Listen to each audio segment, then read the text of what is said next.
यदि कारवाही हुन्छ भने सत्ता पक्षकाले टेबलमा चढेर हामीलाई हिर्काएको हो, हामीलाई पिटेको हो र मर्यादा पालकजीहरूले हामीलाई घुचेटेको हो अनि हामी आफ्नो ज्यान बचाउनको लागि म टेबलमा चढेको हो।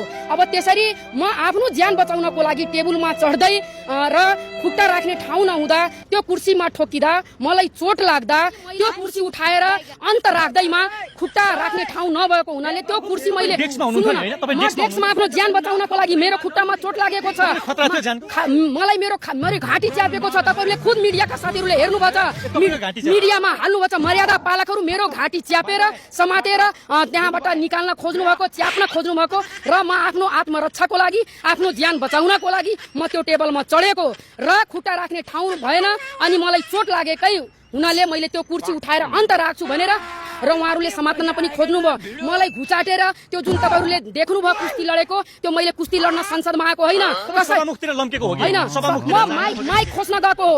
उहाँहरूको सत्तापक्षको साथीहरू मान्यजीहरू जम्मा 40-45 जना हुनुहुन्थ्यो र अब यो बीचमा उहाँहरूको बहुमत छैन र सभामुखज्यूले माइक त्यो सदन त्यो नियमावली पारित गर्न सक्नुहुन्न भनेर हामीले माइक खोजिदिन्छौँ भने उहाँले चाहिँ पारित गर्न सक्नुहुन्न भनेर माइक खोज्न गएको हो।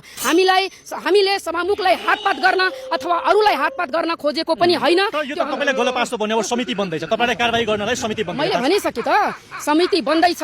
यदि म कारबाहीको भागीदार हुन्छु भने त्यो कारबाही म सहन र भोग्न म तयार छु। तपाईले जुन खालको परिवेश देखाउनु भयो नि सबैले जान्न खोजेको मान्यजीले के खाएर आउनु भएको थियो नि, केही फुर्ती फार्ती एकदमै चाहिँ तपाईको त्यो एनर्जी देखियो। म बुझिसके यो एनर्जी यो यादव खानदानको हो, दूध खाएर यो जिउ बनेको छ।